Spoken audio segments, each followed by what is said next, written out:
Адамдар арасындағы ең қиын, ең қымбат нәрсе бір-бірін түсіну. Еркекте бір нәпсі, 9 ақыл бар. Әйелде бір ақыл, 9 нәпсі бар.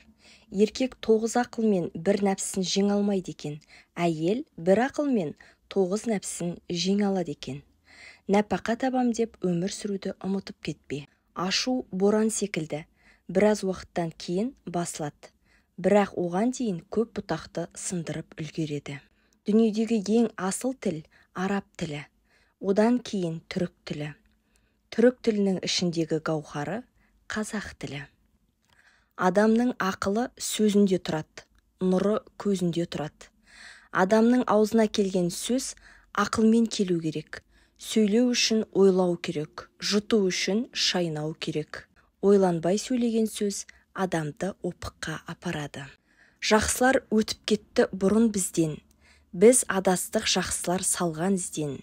Ешкімге өкпе қылу дұрыс емес, не берсе берді Құдай пейілімізден. Адамдар не ойлайды деген сұрақ ең соңында тұру керек. Шын мәнінде бәріне бәрібір. Өмір сенікі ғой. Көп ақша жинап, асқан бай болу үшін көп ақыл керек емес. Ар ұятты аттап өтетін арсыз болсаң болды. Бұйырған бақ кетпейді, кімдер қайғы шекпейді. Жетпейтін қу дүние ешкімге де жетпейді. Иманыңа берік бол, Алла бәрін реттейді. Қалған майда шүйделер ештеңеде етпейді. Түтіп жеп тұс-тұсыңнан талауға зір. Арам да, алаяқ та араңда жүр. Алланың өзі қолдап қорғамаса, адамды аямайды адам қазір. Біз жаман адамдардың істеген істерін жеңу үшін жақсы адамдардың психологқа мұқтаж болған таңғаларлық әлемде өмір сүріп жатырмыз. Адамды бұзатын не? Тағы сол атақ, ақша, арақ. Осы үшеуі. Төртіншісі әйел демеймін. Алғашқы үшеуінің буына бөртіп, әйелдерді біз еркектер бұзамыз. Қартайғанда адам соқа басы сорайып жалғыз қалады. Өйткені қыз күйеуге кетеді, ұлды келін әкетеді. Сонда сенен атақ, ақша, абырой, бала бәрі безгенде, қыңқ етпестен қалқайып, қасыңда қалатын бүкіш кемпірің ғана болады. Адам боп сүрген аз дәуреніңді 50 жаспа 100 бе бәрібір оны аяқтап, мәңгі келмеске бірге аттанар сенімді серігің де сол. Сол жалғыз серігіңе өмірде адал болмағаның өзіңе ауыр. Одан айырылып, жалғыз қалғаның одан да қиын. Мұны еркектер ойлауы керек. Бір сүйген адамыңды мәңгі сүйіп өтуге болады. Бұл махаббаттың күшіне ғана емес, адамның мінез құлқының тұрақтылығымен байланысты. Әуелі адам болсаң өзіңді біл, кісіге сөйлейтұғын сөзіңді біл. Әр жаста әрбір түрлі міндетің бар, қай жаста не істейтін кезіңді біл. Біреулерге Құдай бәрін береді, байлық та бар, алтын, гауһар, інжу, маржан бәрі бар. 4 құбыласы сай, бірақ иман жоқ. Ең сорлы адам сол. Бір кем дүние. Біреулер сендей жоқ дейді, біреулер сендей көп дейді. Пайдаң болмай қалса егер, сені керек етпейді. Мұнай сатып байи алмадық, уран сатып байи алмадық. Алтынды да саттық, көмірді де саттық. Ананы да саттық, мынаны да саттық.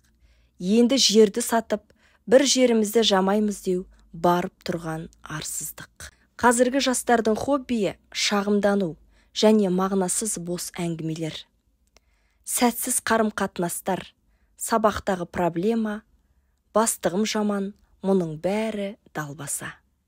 Егер сенен ештеңе шықпай жатса, онда жаман тек сен ғана. Адамға үлкен дұшпан жұтқан тамақ, үлкен жау ұйықтамасаң болар қабақ.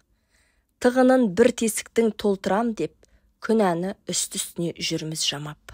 Өмірді дана секілді сүргін келсе, 2 басты қағиданы жаттап ал.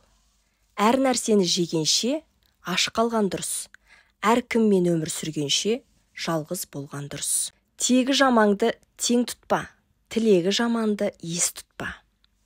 Тегі жаманды ес тұтсаң төріңе шығар, тілегі жаманды ес тұтсаң төбеңе шығар. Хакім Абайдан бұл өмірде кімнен, неден жеңілдіңіз деп сұрапты. Сонда ұлы Абай, сөз ұқпайтын ақмақтан күнде жеңілемін деген екен. Біз қайда барамыз? Адамдықтан алшақтап, ақшасы барды ардақтап, қалатындай мәңгіге артына кіріп жансақтап. Егер өзен суы тасыса, құмырсқалар балықтарға жем болады, ал тартылып кетсе, балықтар құмырсқаларға жем болады. Өмір алма кезек. Өгізді өрге салма, қанатың талар, наданға көзіңді салма, сағың сынар. Досыңа өтірік айтпа, сенімің кетер, дұшпанға сырыңды айтпа, түбіңе жетер. Діні барда ұлты жоқ, сақалы барда мұрты жоқ. Теке сақал қырма мұрт, елдің түбіне сол жетер. Әлемде жүздеген ұлттар, діндер, тілдер, нәсілдер мен мазхабтар болуы мүмкін. Бірақ адамдардың екі ғана түрі бар. Ар-ұжданы барлар, ар-ұжданы жоқтар. Пендеде бір іс бар, жалығу деген. Ол тағдыр да адаммен бірге жаратылған нәрсе. Оны өзі тапқан емес. Оған егер бір іліксе, адам баласы құтылмағы қиын. Адам кез келген жұмысқа жарамды бола бермейді. Жұмысты неғұрлым жетік және жақсы атқарса, білгір және шебер болып шығады. Қандай әрекет, қандай іс істесек те, соның рахатын көру біздің мақсатымыз. Сен қанша ақ көңіл болған сайын, айналаң соншалықты арам, екі жүзді бола бермек деген екен. Мына заман қай заман? Қаскүнемге жай заман. Араздық пен өсекке өлшеуі жоқ бай заман.